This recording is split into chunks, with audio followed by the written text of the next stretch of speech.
Hey everyone, welcome to Cyber-Conversations. Today we're talking about Star Wars Episode 2, Attack of the Clones. My name's Josh and I got Vern here with me. And I don't know, how do you The feel? prequel slog continues.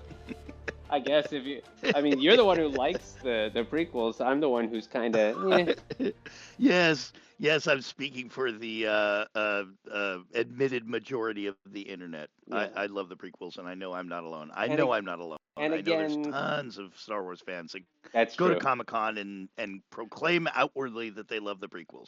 Yeah, no, I agree. And like I said, I don't actually dislike the prequels. That was just me being that's a euphemism, but Sometimes I wonder how much of that is all hyperbolic anyway. You know, we all sort of exaggerate ourselves online, and then we almost, like, I hate to say it, but we almost have fun tribing up and just getting the red people painting their faces red on one side of the stadium and the blue people painting their faces blue on the other side of the stadium, and they all throw their French fries at each other, but then they all go home and they're neighbors and they work together and it's all in good fun. well, I don't know. I Maybe. I hope Maybe the so. exaggerative opinions we have are not quite as venomous as they seem to be.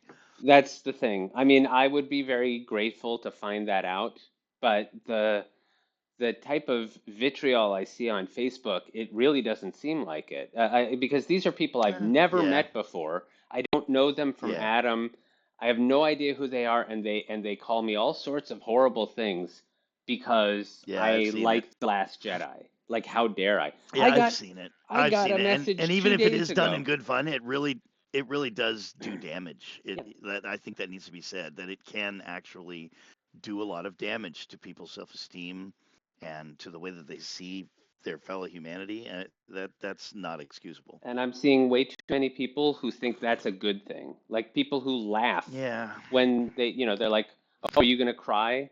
And then they laugh about it. Like we're literally back in high school, or not high school, elementary school with the bullies saying, "Are you gonna cry?" Like that's a bad thing. Like that's something to be Well, the made bullies fun never of. went anywhere, Josh. Well, yeah, they did. They went to Facebook. I suppose so. What I were you got gonna say? I You were got going somewhere, do something? I got a call or a message just a couple days ago. This is unrelated, but it was about Captain America, the new movie, Brave New World. I Hmm. like a day before I it haven't came seen it. out. I saw it. I liked it a lot.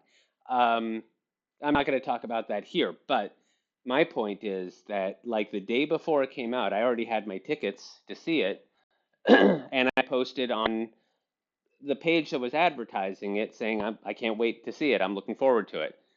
And now, 3 weeks later, at the time of this recording, um, some guy wrote out of nowhere a message calling me all sorts of horrible things you know, because I dare to buy a ticket for the movie. Like the fact that I was looking forward to it offended his delicate sensibilities. Oh man, you better not tell anybody you bought a ticket for Snow White then. Yeah, I mean, the only reason I haven't is because, Just like, keep it to yourself, Josh. yeah, I mean, not for nothing. I don't have a problem with it. I think, I mean, I'm kind of against the whole let's remake a movie again and again and again, which Disney seems to be doing. Like, that's all they're doing now is remaking their old movies. I get where they're coming from, but at the same time, you would think at this point they realize these movies aren't doing very well because no one really wants to see remakes. But, Well, it's not about how you feel about it, actually. We're talking about the way other people feel about it. And maybe something that the internet has, sort of challenged and even destroyed in us is what is at the heart of what we're talking about right now, which is anonymity or the lack thereof.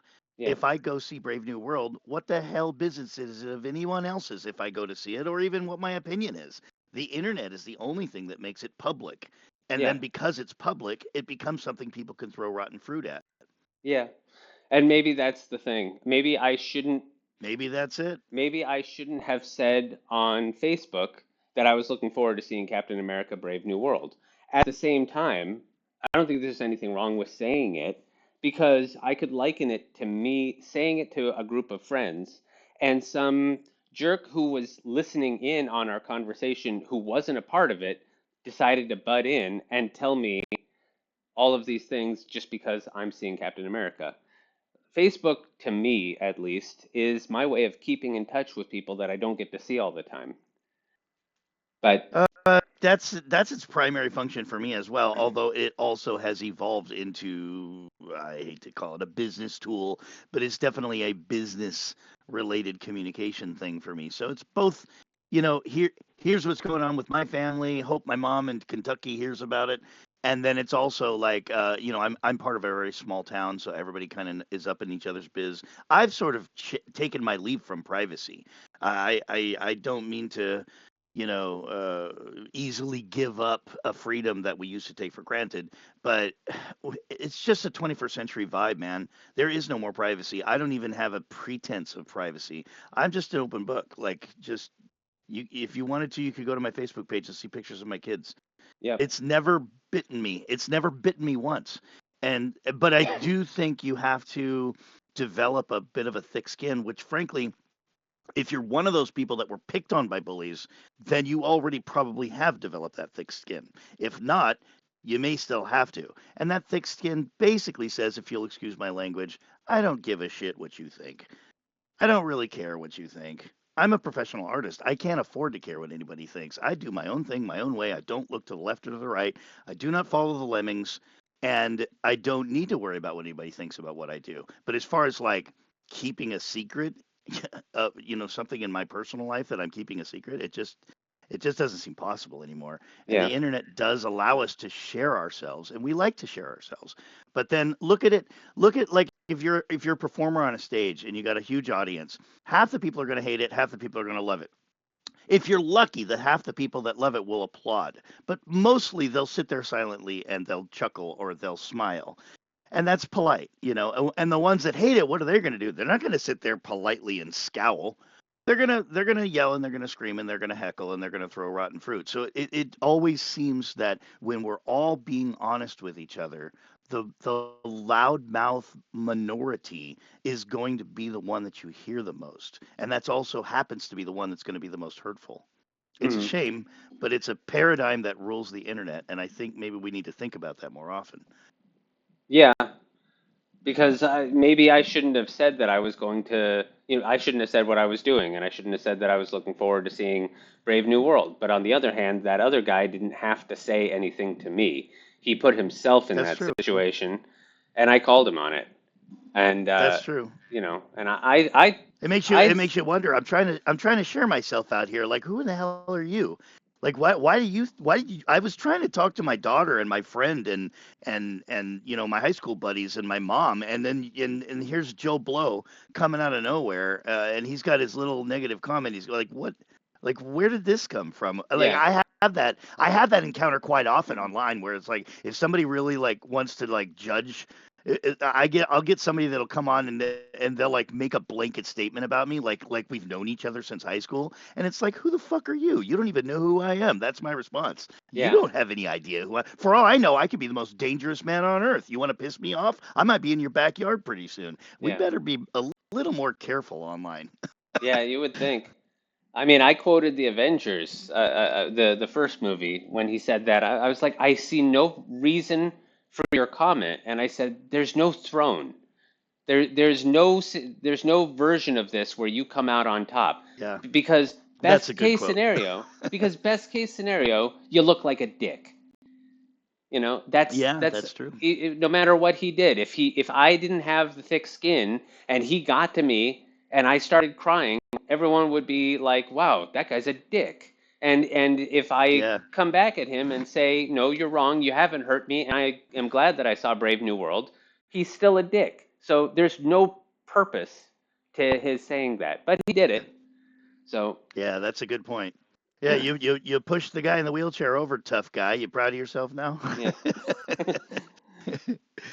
So Well, anyway, Attack of yeah, the Clones. Attack I, of the I think Clones. this We, is germane. I really do think this is germane to the conversation, though, because I mean, part of the reason why you have this podcast and part of the reason why we're going through these old movies is because they do incite a lot of unnecessary rudeness online, and it is possible for us to disagree over entertainment and still be human about it. Yeah, without So just a couple of observations, couple of maybe little pieces of advice. yeah, It's without part of the meaning to conversation. beleaguer the point, because I know that I've talked about it over and over again in our previous Here it episodes. comes. But I sense it. It's coming. well, I'm trying not to. What is it? Belabor the point. I said beleaguer. Yeah, go ahead. I'm an Go idiot. ahead and state it. I seeing all the hate that goes on online primarily, but in person too. I don't get it. I see Star Wars especially, but also any science fiction, any movie in general. I see no reason why people have to hate everyone who disagrees with them. Like, it's fine. If if you don't like it, that's fine. I liked it. Yeah. Get over it.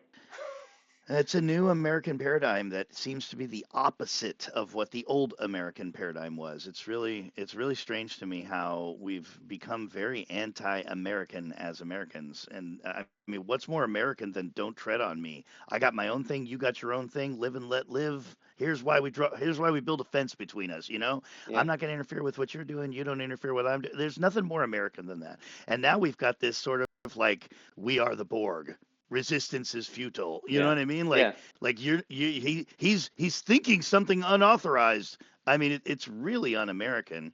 I just lost a friend last week at my shop, and I do all kinds of art for people. I do graphic design and web design, and I do portraits and murals and all kinds of things. And this is a person that I've known for years, and she came in to get some printing work done. But unbeknownst to me, she had seen a couple of comments that I made online, and I try not to be too political online, but I'll jump in and express my honest opinion if I feel that I should. And so if you watch closely, maybe you can see where my political and moral bends are.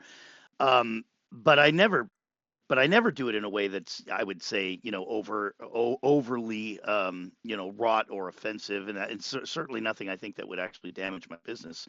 But it damaged my business because she could not get through a conversation about the art project she wanted me to do because she was getting increasingly emotional. I couldn't figure out why, and then she was like, "You know what? You support something that I don't support, and you believe something I don't believe, and I just don't think we can do business with each other." And then she asked me to erase all of the files that I have on her at my shop. I mean, it was more than just I don't think I want to use your service anymore. It was like I don't want to be friends anymore, and it was over. I mean, basically a political difference that had nothing whatsoever to do with the conversation we were having. Mhm. That just happened this week, so it's kind of raw to me. It's never happened before. That was like a first. Yeah. But that's exactly what we're talking about, is this idea that, hey, if you don't have the same opinions I do, we cannot be fellow humans on the same planet. And I can't imagine that it's going anywhere other than, if you do not think like me, I must murder you. The world will be better. The universe will be better. I'm doing you a favor by removing you from existence because you are wrong think, because you are unauthorized in your thinking, and you are a threat. You're a threat to me and everything I stand for. I mean, how did we all become micro Nazis? That is a strange thing to me, and I think it's worth talking about. Yeah. I don't want the show to be overly political, although politics has to be a part of it because even though people don't like to realize this, Star Wars at its heart is political. And it always has been It from day really is. one. Yeah. And Yeah. George Lucas made no secret about it. And I'm not just talking Of about course where he not. drew his inspiration or or what he said in his interviews at the time or since. I mean, it's in the movie calling Yeah. Well, she's stormtroopers. especially the prequels, especially the prequels. Well, even the original movie, though, they were called stormtroopers. They said it in the movie. Yep. And stormtroopers is Yep. not a name that George Lucas picked because it sounded cool. I said this in one of our episodes as well. Stormtrooper was the name of the Nazi special forces. They were called stormtroopers. He wasn't making any bones about it. The rebels were the allies, and The Empire was the Axis powers. Well, I swear this is all we're going to say about politics, but I would say, and I think I can argue this point. I think most people would agree with me.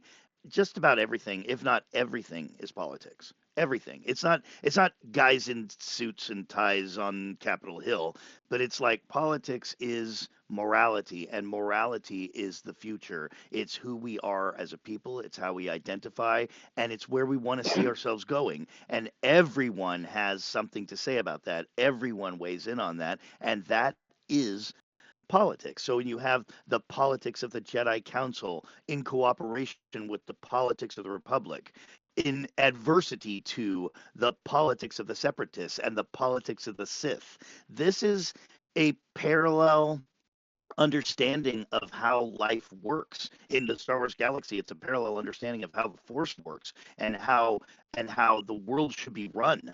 And one of them has a battery of consequences, and the other one has a separate battery of consequences.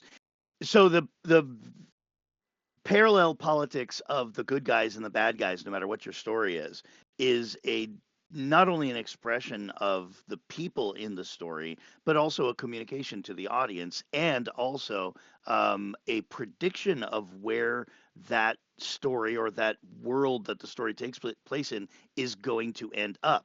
And that is all quote unquote politics. And so when we think about the things that really matter to us the most, the controversial topics, anything that has to do with religion or faith in our life, the understanding of morality, of conscience, and of course, more overtly, the things that we vote on that are actually quote unquote politics. Um, all of that is political. So it's kind of unescapable. It's Yeah, always going to be that. I really don't like it when we say, well, we need to keep religion and politics out of it. There's almost nothing we can talk about that isn't injected with our personal private religion and politics. yeah, yeah.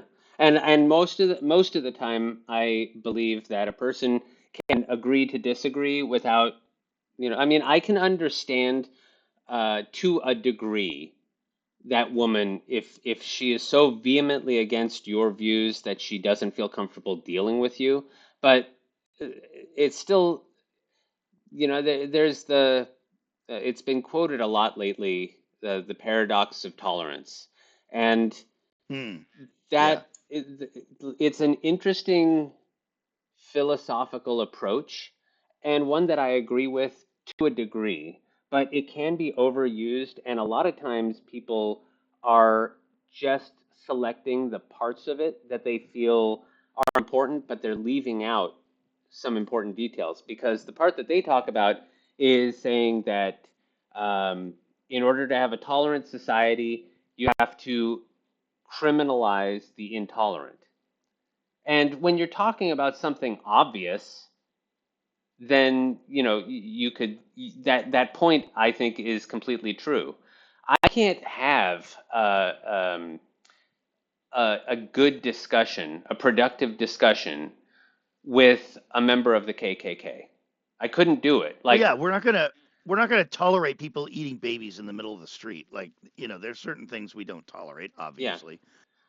And so, and so I'm okay with that. I don't want to engage with a member of the KKK. I don't want to engage in a member of there was another group, well, like a neo-Nazi. I don't want, an anti-Semite to talk to me. I don't imagine they would want to talk to me because I was born Jewish. Regardless of what I am now, and I'm not stating that on this show, but I was, brought up by a Jewish family. I was born Jewish, and I don't think a neo-Nazi would want to talk to me. And you can't practice tolerance and also talk to that person. Just like you can't be friends with a member of the KKK and also friends with a black person. How can you do that? Unless you're And completely so two-faced, in which case you're not a good friend to either one of them because you're going behind their back. And so therein we have a serious problem because America is the great experiment. It's a melting pot. So how do you have a melting pot of so many divergent philosophical, religious, and political views and give everybody equal stage time and give everyone equal credit. We've come to a point where we're even trying to give every culture with every background and every political philosophy equal credit. And yet some political philosophies result in prosperity and some political philosophies result in tyranny and death Yeah. and starvation. And so So and yeah, so it's in very obvious that not all philosophical positions are equal. And yet in a melting pot like ours, we're trying our best to do that. And the internet is that on steroids, because it's not just America, it's the whole of humanity pretending to be in one big melting pot. hmm Yeah, and I think that's where the misquote of the paradox of tolerance comes in, because some people use it to censor people. If you go too far with it, you're censoring the wrong people. You're censoring people. The diversity, having two different views on things, that allows for a meaningful discussion where you might consider things that you wouldn't have considered before. That's Hmm. one of the Hmm. best things about diversity, is the fact that you might consider a position that you wouldn't have considered without it. But Sure, and that's a hidden value of America as well, or any melting pot culture. yeah, but there is also a point where it goes too far, and that's why I'm not going to be a centrist about the KKK. I would criminalize them. I wouldn't give them a platform to speak on, because that is, by definition, intolerance. And by giving them a platform, we're putting our own tolerance at risk. Because if enough people listen to the KKK, people start converting to thinking they're part of the KKK. And if the KKK runs things, they're all for intolerance. So you lose that Well, tolerant society. that's true. You and I are on the same page on this, and I'd be willing to bet 99% of the people listening are on the same page with us on that. But this gets pretty sticky and deep, and it really is moving over into real world politics. Yeah, which we're trying So to let's avoid. so But let's not for nothing. yeah let's pick up on Attack of the Clones. Well, not for nothing. My last point is just that that's exactly what happens in Star Wars. The people allowing the Emperor to speak is exactly what got us into trouble in the first place. Though part of it is because the Jedi didn't sense it, because they were losing their ability to sense, probably because True, of but the Emperor's presence. He was probably, I mean, they never really stated it outright, but I would assume that his ability to tap into the dark side was what was clouding the Jedi Council's vision. he told us his resolve has never been stronger, Yeah. and so why shouldn't we believe it? Yeah. That dude, I gotta hand it to Palpatine, silver tongue right there. Well, He yeah, somehow is able to say exactly what everyone wants to say. but And I there's love Lucas's comment through Padme is one of my favorite singular lines in the entire Star Wars series. And that is, so this is how liberty Liberty dies, dies. to the sound of thunderous I applause. used it That is recently. genius. I don't want to give it away because we're not talking about real world politics, but I used it very recently, just a couple of months ago, and I still stand by that.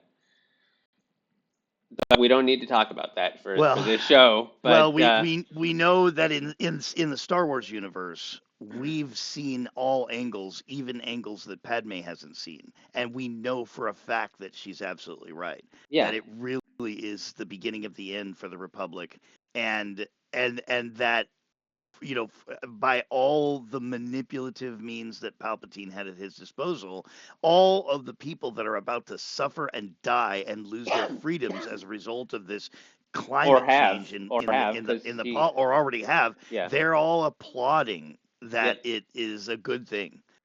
and And obviously Lucas draws heavily from the events that led up to, through, and beyond World War II. yeah, World War II and Vietnam, the Vietnam War. But in this case, World Hmm. War II. And to speak to what you said about Palpatine having a silver tongue, being very charismatic and knowing how to choose his words, that's not without precedence either. That's how Hitler rose to power. And I don't think it's any kind of coincidence that Hitler's first position was chancellor.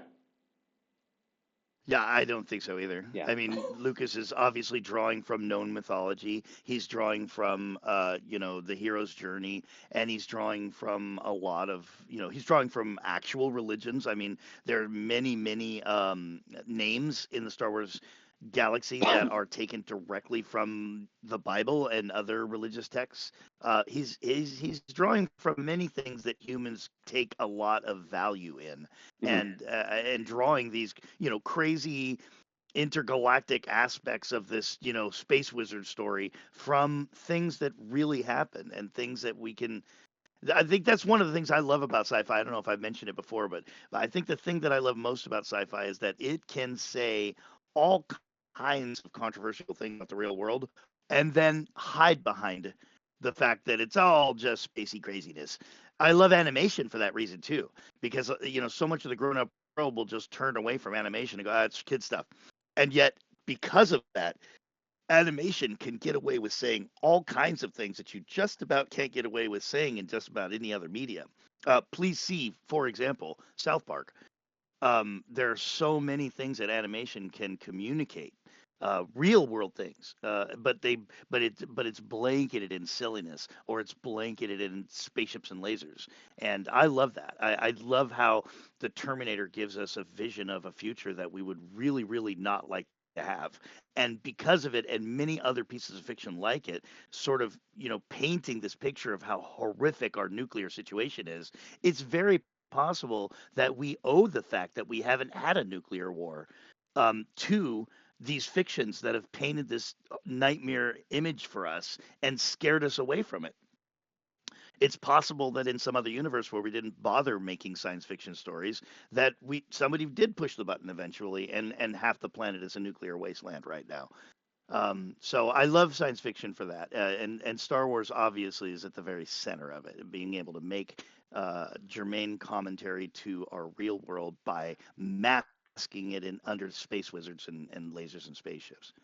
Also, I think I've quoted this before, but someone said to me once, and I'll read it to you because I've always thought this, and it was really well put.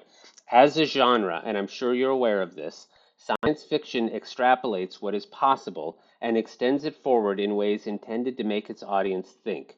Good science fiction has always provided commentary on current events through the lens of the futuristic. This person reviewed all of the original Star Trek, and much of it was about the anti war movement of the 60s, the war in Vietnam, communism and socialism, and the future of computerization. Intelligent writers of science fiction are always going to talk about what they see happening in current events. They're not going to stop doing what they do just because one party or another doesn't like it. Yeah, that's excellent. That wasn't like an Asimov quote or anything like that? No, That no, was just some dude on the internet? that was someone. It's a reviewer who I like reading their reviews, Oh, okay. Yeah, that's and excellent. I That had a pretty much sums conversation up with what her. I was saying.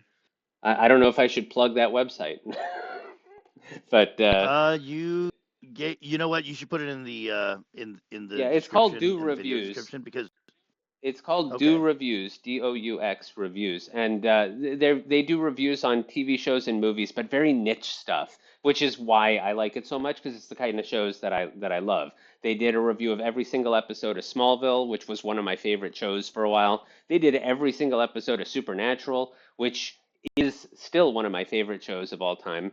Every episode of the Terminators, the Sarah Connor Chronicles, and Firefly, and and they do a I lot of don't know if I'd movies too. call that niche. Well, they It's they called it that's pretty niche. That was mainstream their stuff. words. Yeah, Okay. but I mean like a niche of, science fiction. People who, like they don't do anything on the Notebook. Well, I 30 forget. minutes into the podcast, Yeah, why don't we let's talk get about the into movie? Attack of the Clones. We'll try to get through And the this a whole little bit. audience goes, "Finally." Yep. I also I should we probably won't have to talk as much about this as we did about episode one because I think that we agree about this one a little bit more. But it's still one of my least, well, it is my second least favorite of all the Star Wars movies. I Okay. like it. I like it more than the Phantom Menace, but there's a lot of Well, There's a lot of I'll say logic right off the problems bat that that bother me. the only thing about I'm pretty easy to please when it comes to Star Wars, but the only thing in the whole movie that I can't get past the cringe is all of the inappropriate and lingering jokes around C-3PO's head getting replaced with a battle droid toward the end. That's really hard for me with an engineering background to really see as anything believable. But that's all the trashing I'm going to do. The But rest of Attack of the Clones, I've got some subtle things to say about things that I think should have been filmed better or dialogue that could have been better. But the that's the only thing dialogue, that yeah, really gets me cringe. yeah, that I didn't like that either, especially because of the stupid puns that they insist on. You know, I'm beside myself. Yeah, Like shut the hell it was up, really it 3PO. was really for the kids. It was really Yeah. for the kids, and I'd say that many things like Jar Jar, we've talked about this.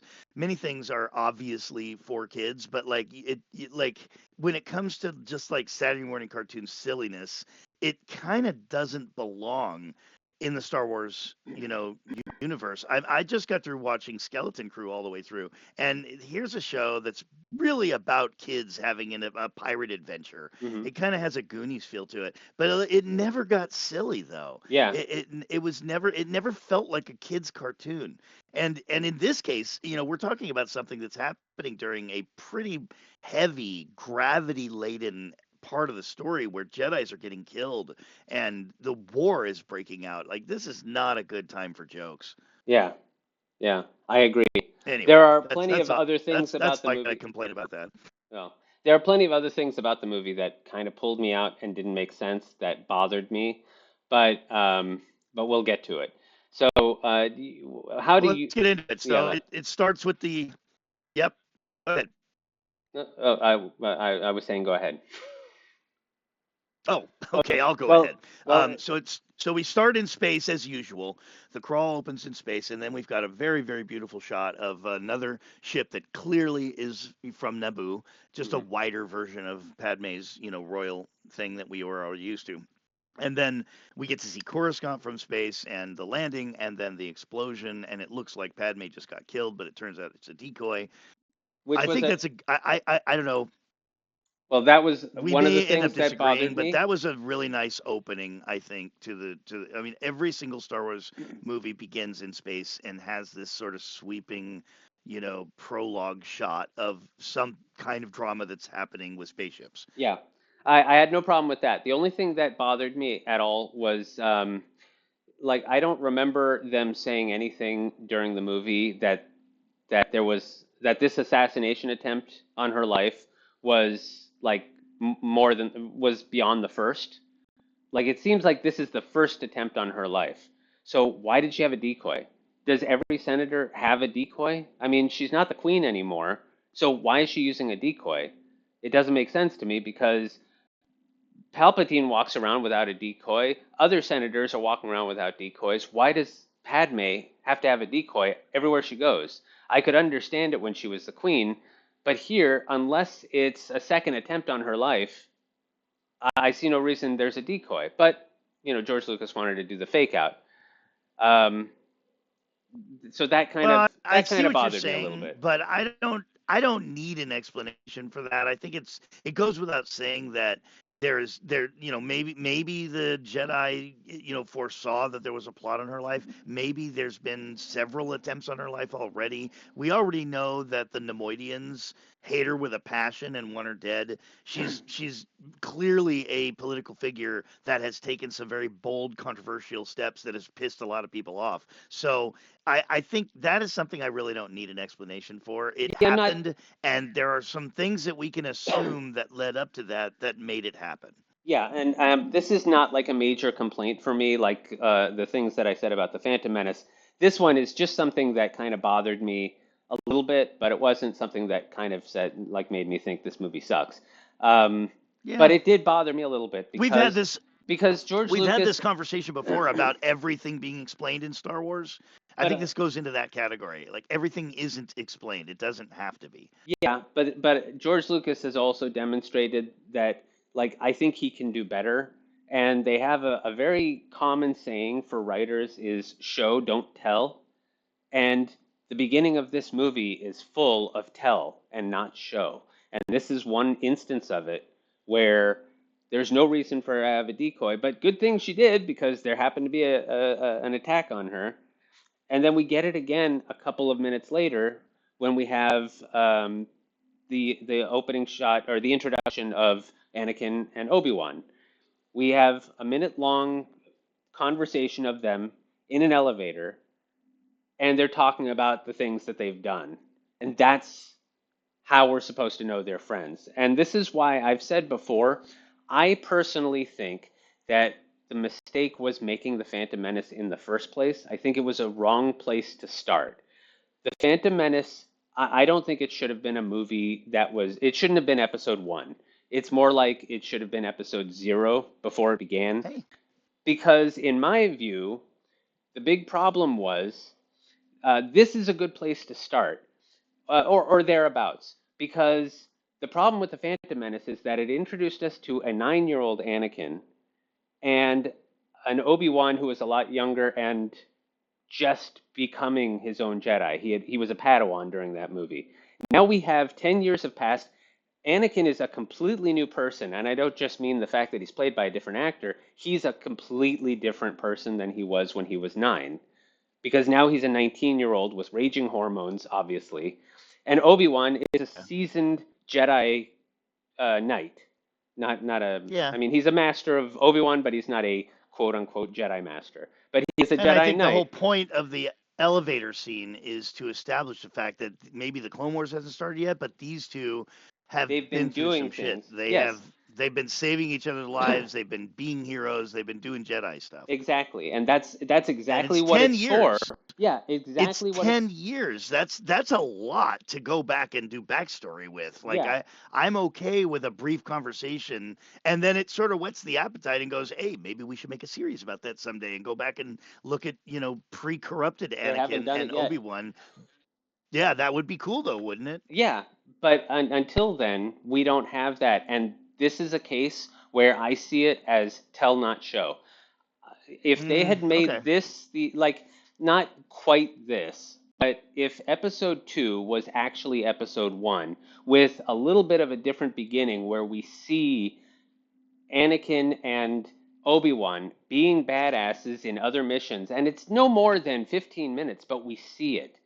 I think that would go miles ahead of a 1 minute conversation in an elevator about how he fell into that nest of Gundarks. Like I'd that's really like to see that. yeah, I want to see that. I don't want to be told about it.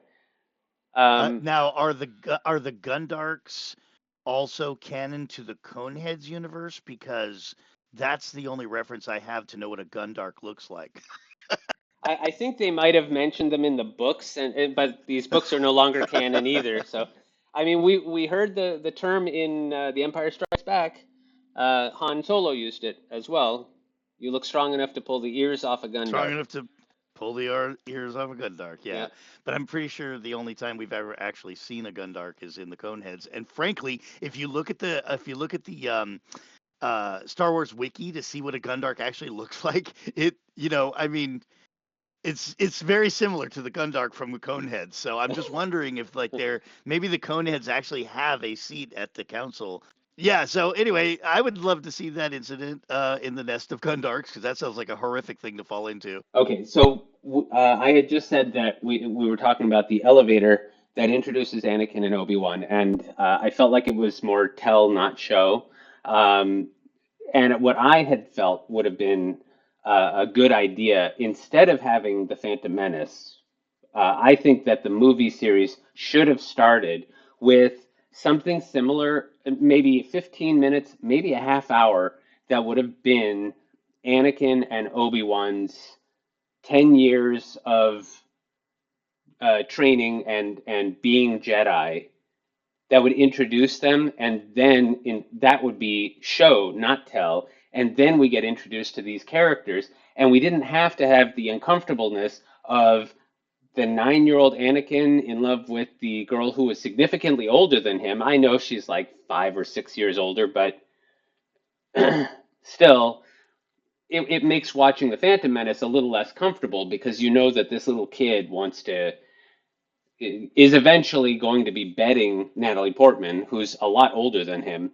And, they didn't need all of that. Just, introduce us to the characters instead of what we had, which was a single minute long discussion in the elevator of Obi-Wan and Anakin talking about the things they did so that we can say, oh, okay, they've been Jedi for 10 years. That's what I think is tell, not show. And Yeah, I I'm would not going have to argue liked, with that. I'm and not going to then, argue with that. I think hindsight's always 2020. I mean, Lucas himself might have watched it afterwards and been like, "Oh, there's another way I could have done that." yeah, But I think that Star Wars across the board is a story that tries to condense a whole lot into a short period of time. And with the amount of material that we have to cover in this story, I can understand why he was just like, okay, we got Anakin's backstory. A lot of stuff has gone down between now and then. We need to just sort of tilt homage to it and then move on. And that to me would have been satisfied. Like when Obi-Wan says, "Oh yeah, I fought in the Clone Wars with your father." Well, wait a minute, go back. Are you showing? Are you telling, not showing? This is 1978 we're talking about. Are you yeah, telling, but not showing? well, Clone Wars. Wait a minute, back up. What's the Clone Wars? Well, that spawned a 7-year series, yeah, and sometimes these backstories are just too much to be able to handle in the moment. You sort of tilt your head to them, and then you go like, "Whoa, what's that all about?" And then you move on with your story. And I of think this is course. one of those instances. Well, I agree that like the Clone Wars being mentioned in A New Hope years and years before anyone even had an idea that they were going to make an animated series Mm-hmm. on the Clone Wars. Mm-hmm. It was a Mm-hmm. throwaway line for a movie that wasn't about the Clone Wars. It was backstory and nothing more. So it is a case of tell not show, but in this case, there was no other way to do it. Whether or not Lucas had the idea for the Clone Wars or not is irrelevant. A New Hope was not about the Clone Wars, but this movie was introducing us essentially to a brand new version of Anakin because, as I had said before, in The Phantom Menace, not only was he played by a different actor, which is bad enough, though I'm not like knocking it. They were kind of, there was no other way to do it. They wanted him to have aged up, but he also has a Well, they could have completely waited different, 10 years. yeah, but they didn't want to do that. And I can But then you understand don't that. know what Jake is going to end up with. Yeah, Maybe 10 years later he doesn't want to do acting anymore. Maybe he turns out to be an ugly teenager. Who knows? yeah, but I mean, I'm not knocking them for casting someone else. The problem is not just that he's a different actor. It's that with the case of anyone, who they are at 19 years old is not who they were when they were 9. Not at all. This isn't a case of a 29-year-old versus a 39-year-old. They don't change that much, but a 9-year-old to a 19-year-old, that's a huge different, like a Yeah. completely different person. Sure. That's Sure. why I feel like the Phantom Menace was extraneous, and maybe he didn't know it at the time, but in hindsight, that's the movie that's unnecessary. We could have had what we got as episode 2. That's where I think episode 1 should have been. And then we could have had a second movie, which would have been a little bit more like the first half of Revenge of the Sith, having a whole movie of Anakin trying to be good, but continuously being tempted by the dark. And it would have ended with him turning to the dark side. And then episode 3 would have been the whole second half of what we ended up getting as Revenge of the Sith. That's just my take, and I'm not a Yeah. filmmaker. Yeah. And George Lucas No, has, I agree. I agree, and yet I would say that it's really kind of a futile mode of thought because we are not filmmakers. If we were filmmakers, we'd be like, you know what? Next time I do that, I think I'll try that. yeah, But the reality is, I could actually shred every single one of my favorite movies by talking about all. Now that I've watched it 16 times, now that I have the hindsight of retrospect.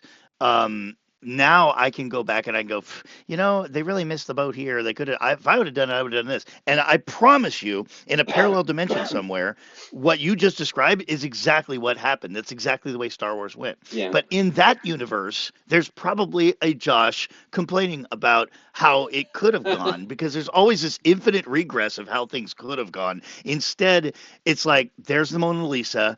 It is what it is. You could look at it and go, I really wish your eyes were blue, but it is what it is, and you can take it or leave it. And so I know that you're not crazy about the movie, so I know that. But I feel like I don't disagree with what you're saying, but I also feel like it's kind of futile chasing down those thoughts. I agree. It's just that this was something that bothered me at the time too. Yep. And Yep. again, like I said before, Attack of the Clones is not my least favorite. I don't think it's very good as a whole, like in comparison to the rest of the Star Wars films. It's my second least favorite, even including the sequels. But Okay. I but know I'm supposed to be the defender of the prequels, you know and you're that not is supposed to. not. Well, You're, no, no, no. That's not a stage thing. That's not a stage thing. We're not pretending that so we can have a conversation. I really do love the prequels, yeah. but I will say at this juncture that it's pretty clear and obvious to me that Attack of the Clones has the worst dialogue Oh of the yeah. entire 6 movies that Lucas did. I can actually cite many examples of what I mean. And there's a big agreement on the internet about the dialogue in the prequels being Oh yeah. horrible. I generally disagree. It's not horrible. I think on one hand you kind of have to chalk it up with the Saturday morning serials. It's almost like a very realistic high budget Saturday morning cartoon. So I forgive a lot of the not Shakespearean dialogue, but there are many things many moments that are like why, like Yeah. where did that come from? And one of the first things that comes to mind is when am I thinking Attack of the Clones? Actually, I'm thinking. I just a scene came to mind, but it happened to be from Revenge of the Sith. Oh. But there are many instances in Attack of the Clones where it was just badly timed or unconvincingly delivered. Yeah. Obviously, many of the romantic moments between Anakin and Yeah. and and I mean, Padme are a little cringe. well, yeah, I would say I don't even think the dialogue, for the most part, I think the movie in all the prequels, they're fine. I don't have a major complaint against the dialogue except for certain lines, especially when it comes to romance. I think George Lucas doesn't understand romance at all. He thinks romance is some kind of Romeo and Juliet thing, and and not for nothing, Sometimes when you write, you get into an epic mode, and you just like you can't help but write everything as though a Greek god is delivering the line. yeah, And when you're having like a normal moment between two humans, it can grind yeah, because because it's people like don't people talk don't like talk that. like that. Yeah. Right, exactly.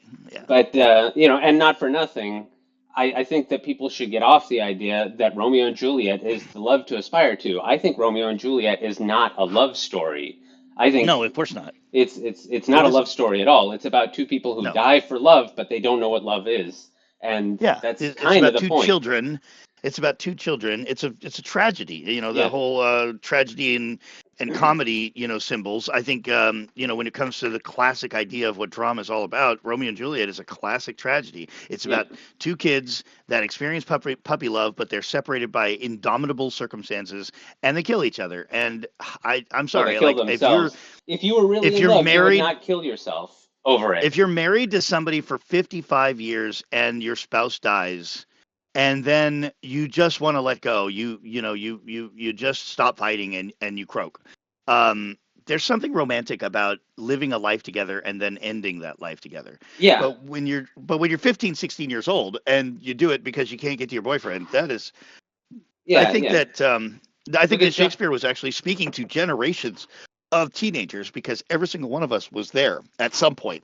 I mean, not every, most Yeah, of us were there at some point where we just thought that the whole world revolved around somebody, and if they just yeah. decided they didn't want us anymore, then we might as well die. Well, he And I even think girls are particularly susceptible to that. Well, yeah, well, William Shakespeare even knew it. I mean, that the whole first part, when we get introduced to Romeo, he's pining over a girl. So even then, he was Yeah. saying it. Yeah. He's like, my life is over because she doesn't like me. Oh, wait a second, there's Juliet. Who were we talking about a second ago? Um, Anyway, and that's off subject. I've often said, if it was really true love, then when Romeo found Juliet's supposedly dead body, he wouldn't have killed himself. If he was really in love with her, he would have gone on living, trying the rest of his life to earn the love that he had for her, to make her proud of him. That's love is supposed to be the most powerful, positive emotion we have, and its opposite, hate, is a complete lack of love. So, like by that definition, by Shakespeare's definition, I'm guessing, um, then true love doesn't make you want to kill yourself. He would have wanted to earn her love. He would have spent the rest of his life trying to live up to it, and then she would have woken up, and everyone would have lived happily ever after. But instead, because they weren't in love, they killed themselves. Yeah. And the one bone that he threw to us is that due to the deaths of these children, the families now get along. It's a small consolation prize, but Yeah, all it costed was two of the our two, children. yeah. Hey everyone, Josh here. I'm not sure exactly what's going on with my microphone. Seems to be having some problems. I'm working on fixing it. I hope you'll bear with me. I may end up having to replace it. In any case, this is where I'm cutting off our discussion for today. Next week we will continue our discussion of Attack of the Clones. In the meantime, I hope you've been enjoying it, and I hope that you'll click like and subscribe. And as always, make tomorrow better than yesterday.